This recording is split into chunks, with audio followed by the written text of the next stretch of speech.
You're watching Roll for Crit. We're having some fun today because it's our review of the Fuzzies, which is a new dexterity game that uses a stacked tower of little fuzzy fuzzballs known as the Fuzzies. You can see it right here. This is how it comes packaged inside of the box. And the way that setup works is you simply remove this container. Let's see if we can do this right on camera. And as you do, you have your tower all set up just like that. Isn't that beautiful? Mm-hmm. And the point of this game is to, similar to many other of these tower dexterity games, remove pieces, place them higher, and hopefully not be the one to collapse the entire tower. On your turn, you're going to remove one of these fuzzies using either your fingers or what we would suggest the tweezers that come with the game. Now, you actually have to remove one based on this deck of cards. Whatever is the top one is the color. So in this case, I must remove a green fuzzy. It doesn't have to go to the top. It just goes higher from where it starts. So for example, if I take a fuzzy from, let's say right here, you can see that on camera. Great, none of them fell off. I could try to use static electricity to put it here. Obviously, I'm going to put it on top to make sure I don't miss any. Now, let's say during that, I either dropped that one or we'll say I knocked off this one. And that fell off right off camera, but you get the idea. For each one that falls off after you complete your initial one, you have to take cards from that deck.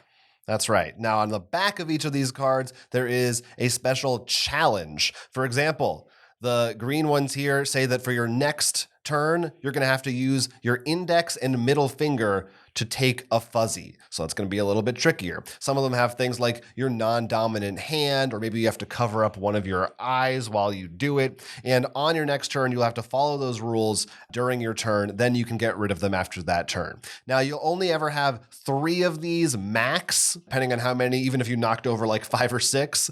But of course, if you knock over too many, they say roughly 10 or more, then the tower is knocked over. You did too much. You don't take any of these cards. You simply lose and the game is over. And that's how it works. If you've ever played anything like a Jenga or any of those kinds of games, that's pretty much the experience here, except obviously the weirdness of these static electricity fuzzballs and the fact that you can, there's, I guess, more choice. It's a little more open-ended because, you know, it's not always just going on the top. You could try to stick it on the side somewhere. And usually it may depend on, I don't know, how much space is available or something, or how sticky they're deciding to be on the problem day. is there's a great place right over here, but you can't see it. It's one of those things. I feel like when playing You're allowed to turn this, by the way. Oh, right. I forgot we could do that to also the camera. Yeah. What is interesting about this is I feel when you've played Jenga before, usually it's you remove the center block or the 2 sides, and then that sort of row is done. And you always have to put it on the top. This, because you can take from anywhere, really, it's not as obvious if something is a sort of a dead zone, and because you have to pick a certain color, and you can just put like, as you put, like midway, there's weirder choices, like, which is sort of like for something so simple, you'd be like, oh, okay, I'm going to put it here. So now you have this precariously hanging off now. So if you're not drawing pink, you have to worry about that falling off. Yeah. You could definitely try to set it up in a way that will maybe mess up the next person that goes. I had some interesting experiences with this game. I feel like the first time I played it, it seemed very easy. And no one like ever knocked one off, and like we never did any challenges, and it was honestly kind of boring. Then we played it again later on, and for some reason, I honestly don't know if it's because these are starting to lose some of their static cling or not. It seemed more difficult, and we were doing more of the challenges, which was a little bit more fun. But it is, I mean, you've seen the game. It is very, very basic. A game will last like 5 minutes or less, depending on how clumsy you are. One of the things you also brought up, but I want to clarify with that challenge deck, every green card has the same challenge. Right. Every yellow has it. So there really are only 5 that you're actually going to come across. So that sort of is a little bit like just, you sort of know what's coming. You're not like, oh, do I have the one where I have to like do one hand like this or cover an eye? You know what you're going to get. Yes, that is true. I mean, it's definitely more interesting when you have multiple and you have to try to figure that out.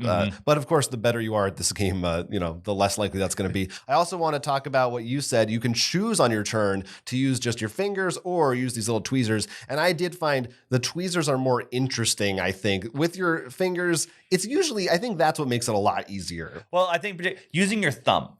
There's a reason why I Yes. challenge using this is hard, but using your thumb, pretty easy to do. Yeah, I'm trying to be impressive and stack it on the side. I was there. waiting for the knockover right after we say it's easy to It use is fingers. cool. I mean, they do stick, and I think that is pretty neat. I also love that compared to something like Jenga, your setup time is nil on this. When it gets knocked over, boom, you put them in the cup, you're ready to go again. That part of it is cool, and it is just like it has a fun toy-like feel to it. I think, especially for little kids, would love this game. You might also have to worry about either losing these pieces or a child or pet accidentally eating them. I suppose they kind of look like candy gumballs, but hopefully, that's not the game's fault. That's just a general precaution you should take.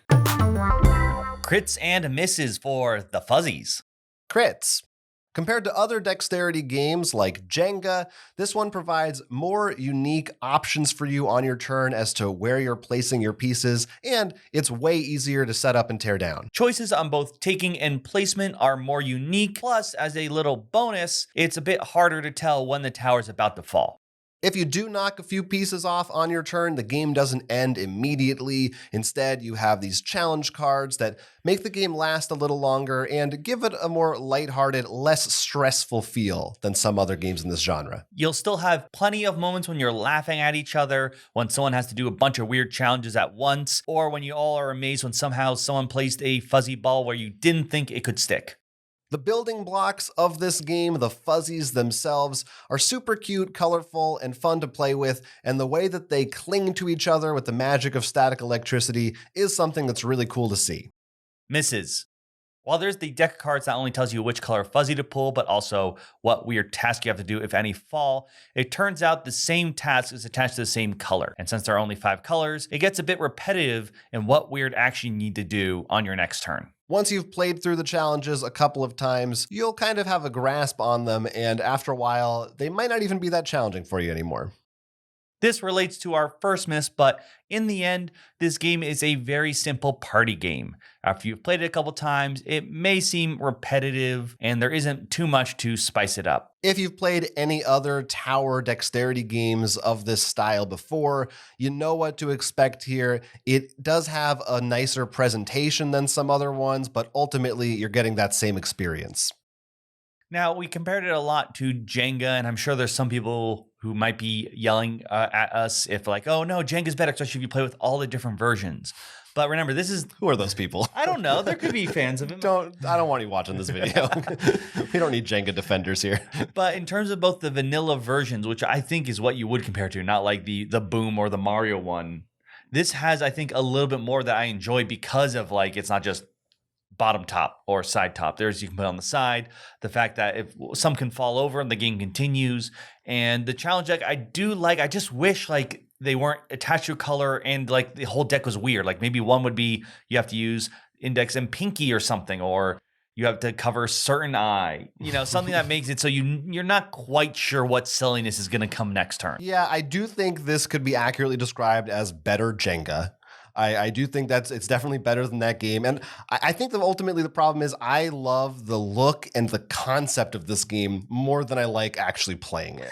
I think it's such a fun idea. It's such a clever, cool use of these things. It's such a neat presentation. It looks great on the table. But I played a few times and I'm like, okay, maybe if you're, maybe I'm just jaded of these types of casual party games. And maybe if you're a little drunk, you'll get more out of it. But at the end of the day, it's not exactly my thing. But for what it does, I think it is neat. Like, I just like looking at it. I do think part of it is like you sort of said before, it is almost toy-like. And that maybe is how you can approach this. This is a lot better if you have kids who are going to have fun and probably still have fun messing with this, even not playing the game, just messing with these cute little fuzzy balls and stuff, though that might mean you may lose some along the way. Yes, keep an eye out for that. Let us know what you think about the Fuzzies. How does it compare to other dexterity games? Do you think it's a better Jenga, or what do you think? Talk to us in the comments below, and we will be excited to read your thoughts. Till then, I'm Will. I'm Jonathan. And this has been Roll for Crit. Congratulations, you have reached the end of the video. But before you leave, don't forget to hit that like and subscribe. If you want to help us out more, you can check us out on Patreon. And if you want to see us play about in playing board games or some video games, you can check out our Twitch or our other YouTube channel, Roll for Crit Live, for more longer form videos that tend to be streamed live. So come join us.